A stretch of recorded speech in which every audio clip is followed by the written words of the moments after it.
Hey guys, this is Drew and Crash. We are here at Pax. I don't know why I'm looking at the cameras over there. I should look at the camera.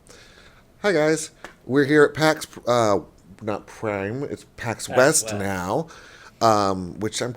It feels so much less when it's not called Pax Prime. I insist on calling it that. So screw you, people. It's Pax Prime.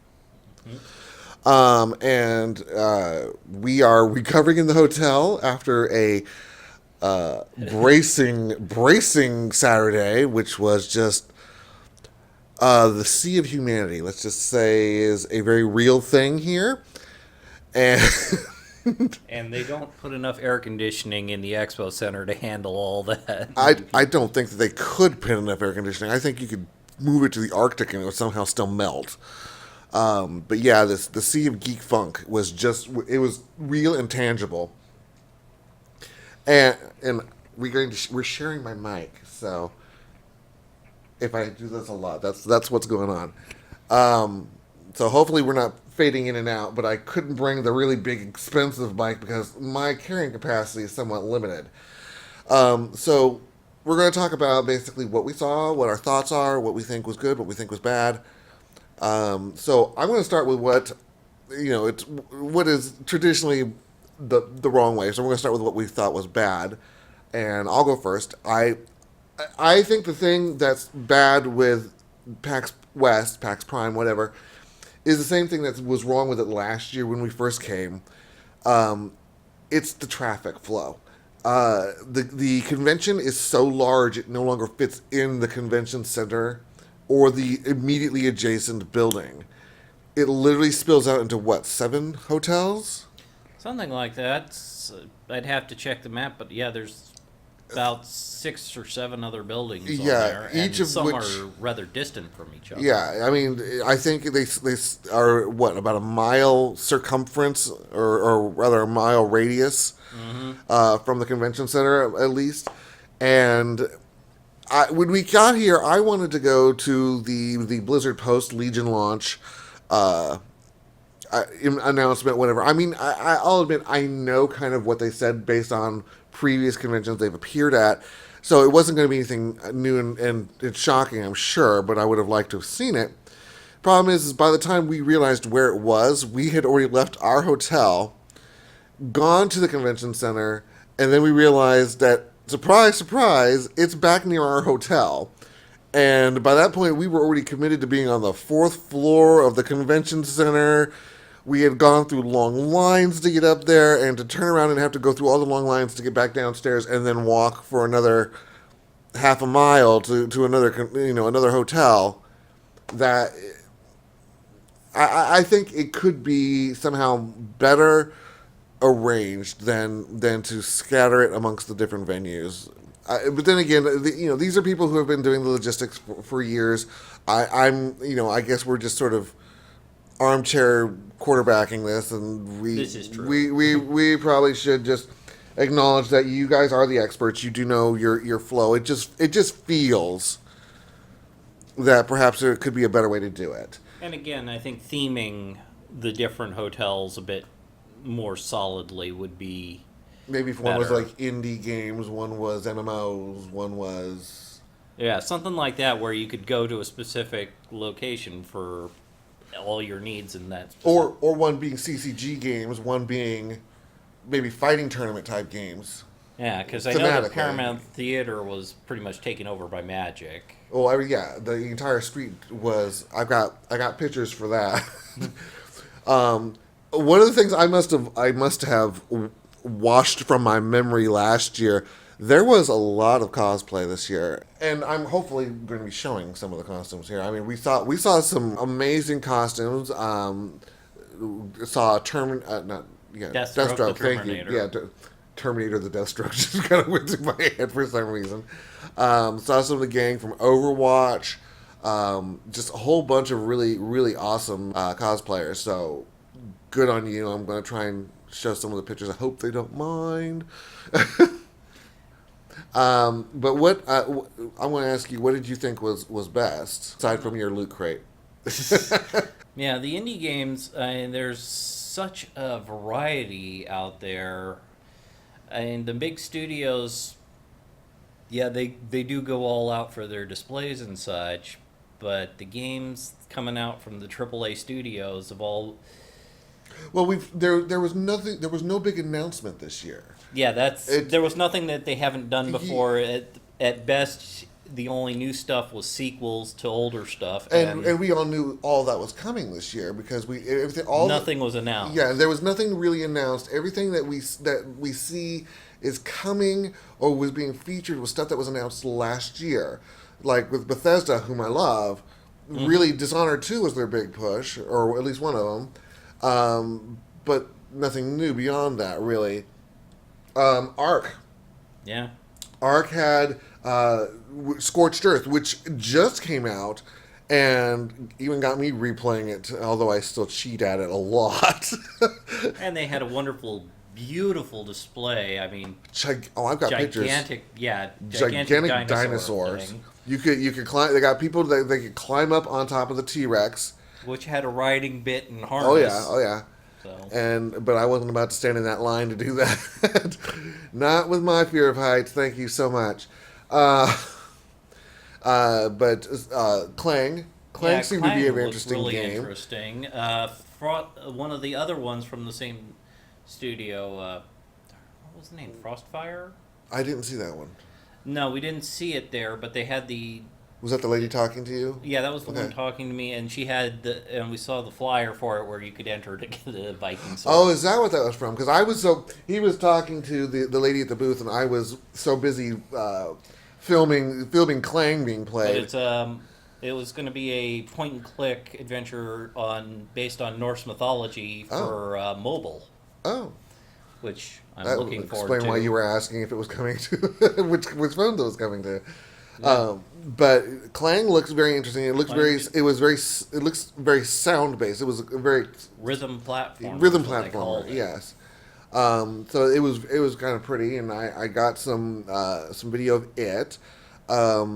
There was a game, and I wish I had caught the name of it. We were. There was so many people. I was trying to keep an eye on where Crash was while I was trying to video at the same time so that we didn't get lost. I didn't get the name of it, but it was literally black and white, and it was I would say almost wireframey, where you only got to see the definitions, and it looked like you were doing sonar. And when I saw the person open the door, it literally was black, and you could see the edges of things in white. And you could see it was a door that they were coming up on, and you could see a little flash like a I sonar. saw something for a game called Blind. Maybe that's it. That might be it. But yeah, at one point they open the door and you look down and there's like they're detecting what seemed to be a gun or something, and I just kept thinking, what is this? Because this obviously is a sight impaired type of game. And it looked very interesting. I know you like Brawlhalla, which I think came out at the beginning of this year. I have to actually try it, and looked pretty good on the display. And then what was that other one you were playing? Masquerada. Masquerada. I've got clips of that. That looked really interesting. I like the style of it. I mean, the gameplay itself. It seemed sort of didn't thrill me. turn-based. Yeah, it's sort of a turn-based strategy kind of RPG feel to it. I didn't get too far into it, but I like the motif, the style, the style, and the mask motif for the characters. And it's a very pretty game. Yeah. And it's vaguely, I would call it almost a European adaptation of a JRPG. We started the day with you playing. Oh God, what was the name of it? All I know, I'll show you I'll put the picture up with the name of it, and we'll show some of the gameplay that Crash was going through, and it was supposedly there are 30 ships available, but we only had about 5 available, and it was a 5-on-5 brawl of capital ships. Trying to play King of the Hill with mines or something. Yeah, and It was hysterical. They bounce off each other, which They is it was silly. the physics of the ships was very comical. I'm sort of hoping that when it gets to final release, they'll have things like impact and Yeah, Crash is like going, well, I know how to aim at the ship and just fly into it. I'm like, do it, do it. And he goes, bounce. He was at one point his ship was practically making love to an asteroid because he just couldn't get off the asteroid. But the asteroid was doing no damage. They were just kind of going, doing. So any other thoughts that you? It looks like I said, it looks interesting. I'm hoping for some further tweaks. I mean, they said that they're supposed to be big, heavy ships. But there were no support ships shown to us, but I assume there are support ships amongst the 30 that are totally available. And I'm gonna hope that at some point you can. Well, the other thing is the acceleration bothered me.